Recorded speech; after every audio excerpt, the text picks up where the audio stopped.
Bulletin के आगाज़ में हम खबर शामिल करते हैं। दुआ ज़हरा शौहर के साथ कराची मुंतकिल। दुआ ज़हरा को विमेन पुलिस के हवाले किया गया है। पुलिस हुकाम ने कन्फर्म किया है, जबकि दुआ ज़हरा को शौहर के साथ आज अदालत में भी पेश किया जाएगा। दुआ ज़हरा और उसके शौहर को गुज़श्ता रोज़ बहावल नगर से बाजियाब कराया गया था और कराची मुंतकिल किया गया था। अभी खबर ये सामने आ रही है कि वो कराची मुंतकिल कर दिए गए हैं। दुआ ज़हरा को विमेन पुलिस के हवाले किया गया है। पुलिस हुकाम की जानिब से ये बताया जा रहा है कि दुआ ज़हरा को उसके शौहर के साथ आज अदालत में पेश किया जाएगा। दुआ ज़हरा और उसके शौहर को गुज़श्ता रोज़ बहावल नगर से बाजियाब कराया गया था, जिन्हें आज कराची मुंतकिल कर दिया गया है। और दुआ ज़हरा जिसके वालिदैन की जानिब से दावा किया जा रहा है कि उसकी उम्र 18 साल से कम है, इसलिए उसको उसके वालिदैन की तहवील भी दिया जाए। अलबत्ता फैसला तो अदालत ने करना है। अलबत्ता पुलिस का ये बताना है कि दुआ ज़हरा को शौहर के साथ आज अदालत में पेश किया जाएगा। अभी खबर यह है, पाकिस्तान से हज ऑपरेशन का आगाज़ हो गया। गवर्नर पंजाब ने लाहौर में निजी परवाज से मदीना जाने वाले आज़मीन हज को रुखसत किया। गवर्नर पंजाब बलीग़ुर रहमान ने एयरपोर्ट पर हुजाज को फूलों के हार पहनाए। लाहौर से पहली हज परवाज 220 आज़मीन हज को लेकर मदीना के लिए रवाना हो गई। एयरपोर्ट इंतज़ामिया समेत ASF ने सिक्योरिटी के सख्त इंतजाम किए। लाहौर से आज 2 मज़ीद परवाज़ें मदीना मुनव्वरा रवाना होंगी। लाहौर से दूसरी परवाज़ सुबह 10:30 बजे, जबकि तीसरी दोपहर 3:15 बजे रवाना होगी। वज़ीर आज़म शहबाज शरीफ ने लाहौर में इंडस अस्पताल के लिए फ़ंड्स फराहम करने वालों को सराहा। कहा कि इन्हीं लोगों की वजह से इस अस्पताल के ख्वाब को ताबीर मिली। इस मौके पर गौहर एजाज ने 5 साल में 10 अरब रुपए देने का ऐलान किया। कहा कि वो हर जगह वज़ीर आज़म शहबाज शरीफ के साथ खड़े हैं। अस्पताल में 100 बेड्स का डायलिसिस सेंटर भी बना रहे हैं। लाहौर में अस्पताल जो ये चला रहे हैं, तो ये सदका जारिया इनकी तरफ से, इनमें से कोई तनख्वाह नहीं लेता। मैं समझता हूँ कि इस मॉडल को आज इन्होंने अमली शक्ल दी है और अरबों रुपए जो इन्होंने अपनी मेहनत से कमाए हैं, अरबों रुपए इन्होंने डोनेट किए हैं। हमारी तरफ से कमिटमेंट है वज़ीर आज़म साहब को ओपन चेक की, किसी फिक्स्ड अमाउंट की नहीं, और हम हर जगह वज़ीर आज़म साहब के साथ करें। इट्स ओपन चेक 2 अरब रुपए हम इंडस हॉस्पिटल नहीं, मैं ओपन चेक नहीं, क्लोज चेक चाहता हूँ। और इस हॉस्पिटल को चलाने के लिए इसके बाद, जैसे करशी साहब ने कहा, बड़ा खूबसूरत जुमला है कि चलाना सबसे बड़ा चैलेंज है। तो इसके अंदर हम 100 बेड का डायलिसिस सेंटर बना रहे हैं, जैसे आपका ख्वाब है। तो बस अब और उसमें सालाना अरब रुपए दे रहे हैं। 5 साल में 10 अरब आपके नाम आ गए। बस हो गया जी, मेहरबानी, बहुत शुक्रिया आपका। तो ये अब ओपन नहीं, this is a close transaction. Shah Mahmood Qureshi ने कहा है कि तहरीक इंसाफ पंजाब में ज़िमनी इलेक्शन में भरपूर हिस्सा लेगी। ज़िमनी इंतखाबात शफाफ न हुए तो जनरल इलेक्शन जो जल्द होने वाले हैं उन पर भी सवालात उठेंगे। इमरान खान को गिरफ्तार किया गया तो शदीद रद्द अमल आएगा। कारकुन ऐसी सूरत में किसी कॉल का इंतज़ार न करें।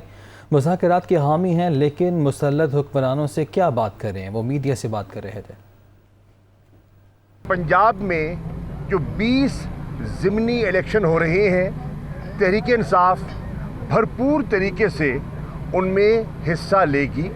इलेक्शन कमीशन पर यह एक जिम्मेदारी आयद होती है कि वो इन इलेक्शंस को शफाफ बनाएं, और अगर वो नाकाम दिखाई दिए तो जनरल इलेक्शन जो होने हैं और अनकरीब होने हैं, उन पर एक बहुत बड़ा सवालिया निशान खड़ा हो जाएगा। राना सनाउल्लाह साबिक वज़ीर आज़म और मुल्क की सबसे मकबूल जमात के सरबराह को गिरफ्तार करने का इरादा रखते हैं। इससे बड़ी सियासी हिमाकत हो नहीं सकती, ये गलतफहमी में है। हमारे कारकुनान ऐसी हरकत, ये इम्पोर्टेड हुकूमत, मुसल्लत करदा हुकूमत करने का इरादा रखती है, तो आपने अपना रद्द अमल फिल फौर देना है। माशी सूरत हाल के बारे में एक तशवीश की लहर है। अफरात ज़र एक नई हद को छूने वाला है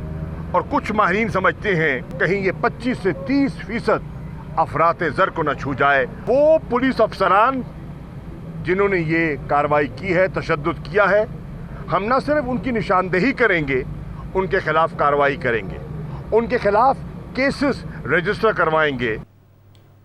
साबिक वज़ीर दाखिला शेख रशीद कहते हैं कि इमरान खान की गिरफ्तारी की सूरत में लाहे अमल तय कर लिया गया है। मौजूदा हुकूमत को तस्लीम नहीं करते, इलेक्शन ही मसाइल का वाहिद हल है। इंतखाबात की तारीख के सिवा किसी मामले पर मुज़ाकरात नहीं होंगे। इस्तीफ़ों की तस्दीक के लिए स्पीकर के सामने कोई पेश नहीं होगा।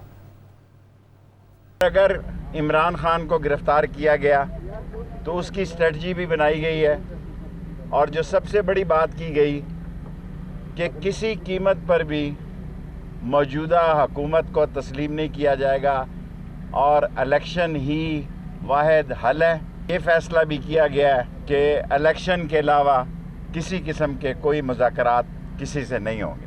जो इन्होंने 25 तारीख को जुल्म की इंतहा डाली है, और जो शेर अली कहता है कि 22 अफराद का कातिल है, अगर ये इमरान खान को गिरफ्तार करेंगे तो मेरे ख्याल में फिर इस मुल्क में कुछ और होगा। ये फैसला दिया गया कि हम इस हुकूमत को नहीं मानते, इस स्पीकर को नहीं मानते और इस गवर्नमेंट को नहीं मानते, इसलिए कोई पेश नहीं होगा स्पीकर के पास।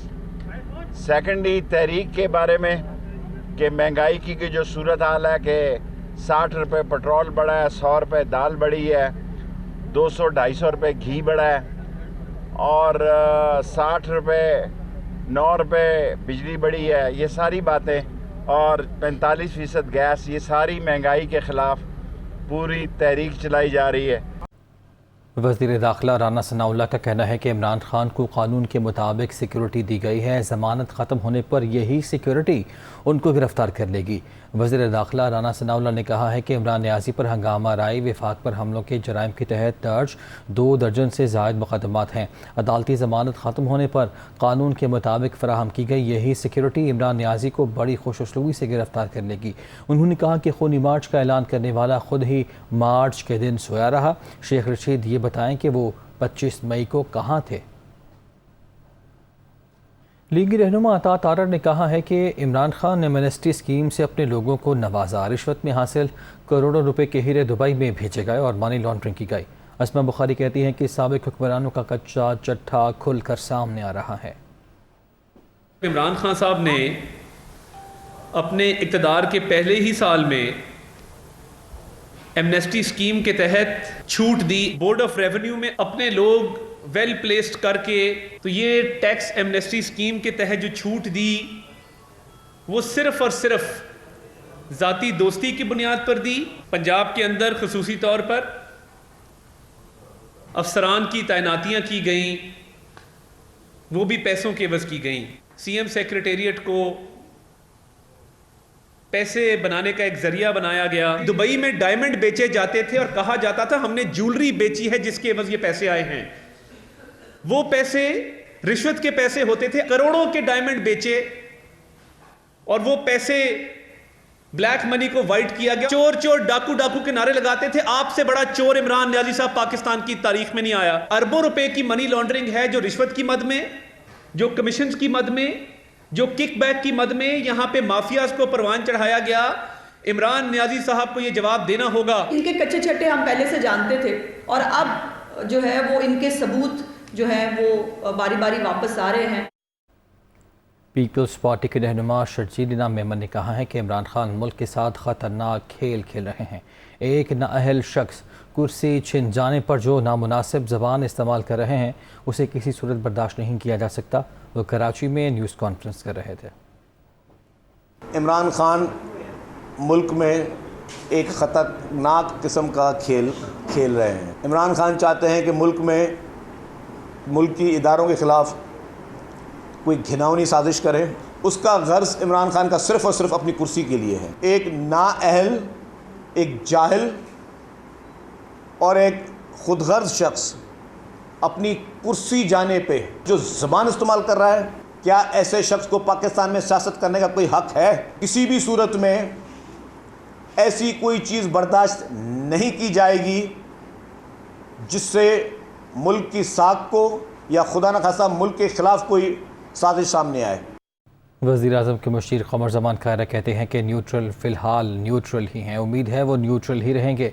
जनरल इलेक्शन अगस्त 2023 में होने के इम्कानात हैं। गुजरात में गुफ्तगू करते हुए क़मर ज़मान कायरा ने कहा कि ख़ाफ लीग के एक हिस्से ने अपने मुस्तक़बिल का फ़ैसला खुद ही करना है। मुस्लिम लीग नून और पीपल्स पार्टी का सीट एडजस्टमेंट पर अभी तक फ़ैसला नहीं हुआ। मौजूदा हालात के पेश नज़र कोई एक पार्टी मुल्की मुश्किलात का हल नहीं निकाल सकती। नवाज शरीफ और आसिफ ज़रदारी की ख्वाहिश है कि आइंदा 10 साल तक इकट्ठे चला जाए।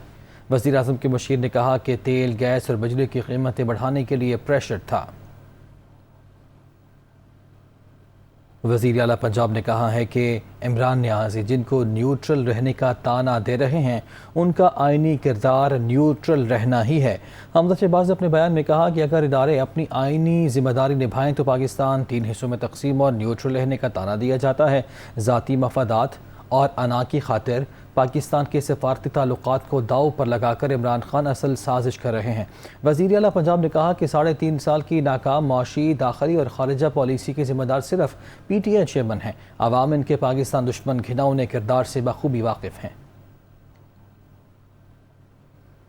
स्पीकर पंजाब असम्बली ने कहा है कि पेट्रोल की मद में बचत का हुकूमती ऐलान सिर्फ सियासी शोबदाबाजी है।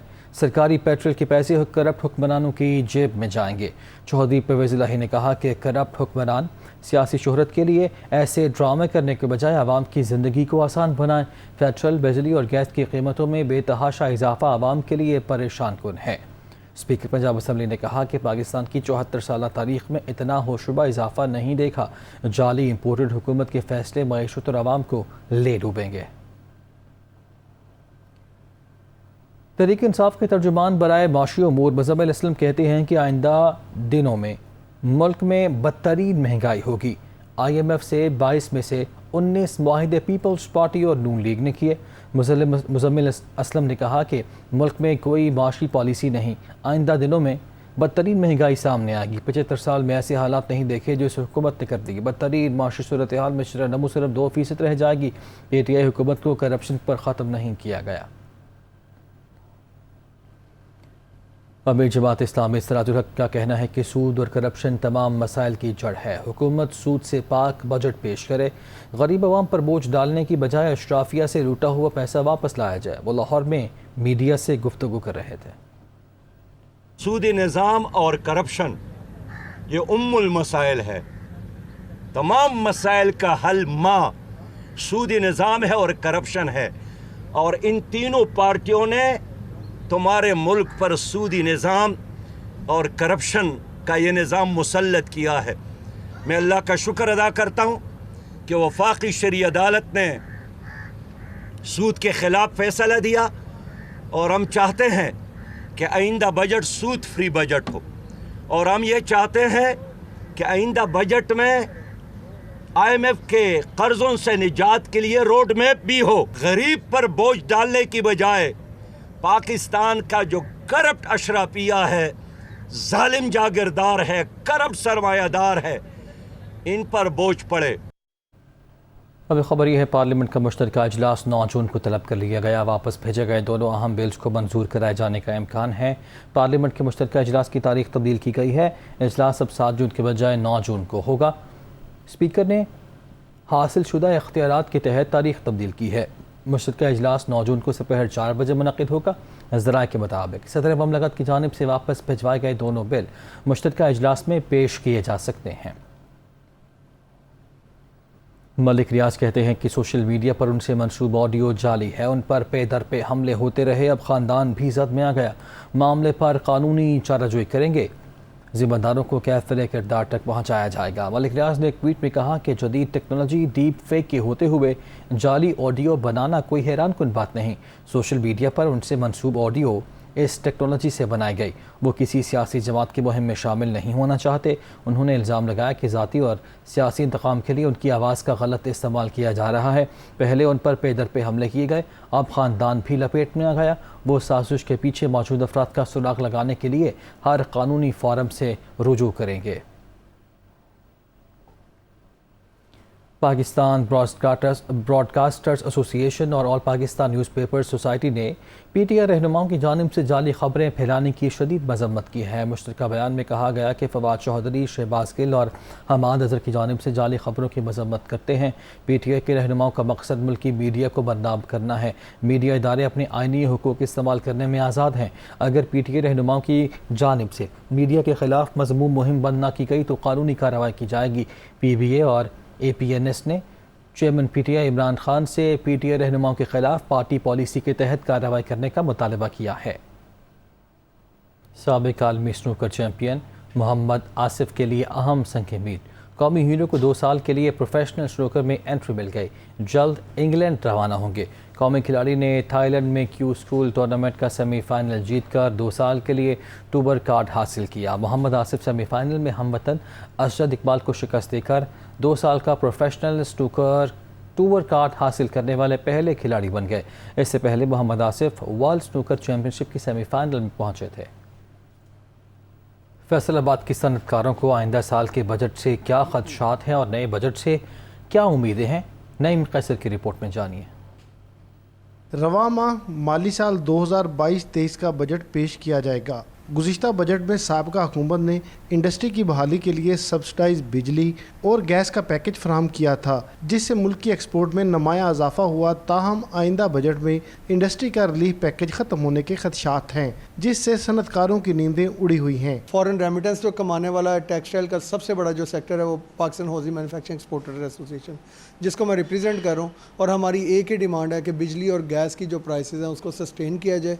एटलीस्ट जो खिते के अंदर लेवल प्लेइंग फील्ड है हमें वो दी जाए। हो ये रहा है कि ये जो टेक्सटाइल पॉलिसी फैसलाबाद ने ही दी थी और उसी की वजह से पाकिस्तान की एक्सपोर्ट बढ़ी है, और अब ये इसलिए फैसलाबाद को इग्नोर कर रहे हैं कि ये बेसिकली वो पॉलिसी ख़त्म करना चाह रहे हैं। सनतकारों का कहना है आइंदा बजट में इंडस्ट्री का रिलीफ पैकेज जारी रखा जाए। साबका हुकूमत की 5 साला टेक्सटाइल पॉलिसी पर अमल दरामद किया जाए। सेस टैक्स के रिफंड्स देने के हवाले से भी ऐलान किया जाए, जबकि गारमेंट्स और होम टेक्सटाइल के DLTL के रिफंड में भी तेज़ी लाई जाए ताकि इंडस्ट्री का पहिया रवां रहे। जो हमारे DLTL की जो टोटल अमाउंट बनती है वो तकरीबन 55 अरब रुपये बनते हैं, और ये वही हमारा कैश फ्लो होता है जो हमारे कैश फ्लो को बेहतर करती है ये अमाउंट।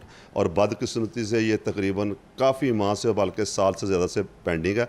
तो मेरी इस गवर्नमेंट से रिक्वेस्ट होगी कि बजट को इसमें एलोकेट किया जाए और हमारा जितना DLTL है उसको एज सुन एज रिलीज किया जाए। महंगी बिजली और बाकी हमारी कॉस्ट ऑफ प्रोडक्शन जो बढ़ेगी, सारा कुछ ये खा जाएगा, निगल जाएगा। तो हमारी हुकूमत से ये अपील है कि आइंदा बजट में आप हमें भले फैसिलिटीज़ ना दें, सिर्फ हमारी जो इंडस्ट्री है इसको तहफ़्फ़ुज़ दे दें। एक्सपोर्टर्स का कहना है गुज़िश्ता साल मुल्क की एक्सपोर्ट $32 अरब तक पहुँच गई। हुकूमत महज $3 अरब की खातर IMF की सख्त शराइत मान रही है, जिससे ना सिर्फ मुल्क में महंगाई मज़ीद बढ़ेगी बल्कि एक्सपोर्ट में भी ख़तरनाक हद तक कमी आने का खदशा है। इसके अलावा आइंदा बजट में शरह सूद को डबल डिजिट से कम करके सिंगल डिजिट में लाया जाए। कारोबारी अफराद में मौजूदा मुल्क की माशी सूरत-ए-हाल पर इंतहाई तशवीश पाई जाती है, जिनका कहना है हुकूमत ने अभी दुरुस्त इक़दाम ना उठाए तो आने वाले दिनों में हालात मज़ीद मुश्किल हो सकते हैं। कैमरामैन मोहम्मद तैयब के साथ नईम कैसर, दुनिया न्यूज़, फैसलाबाद।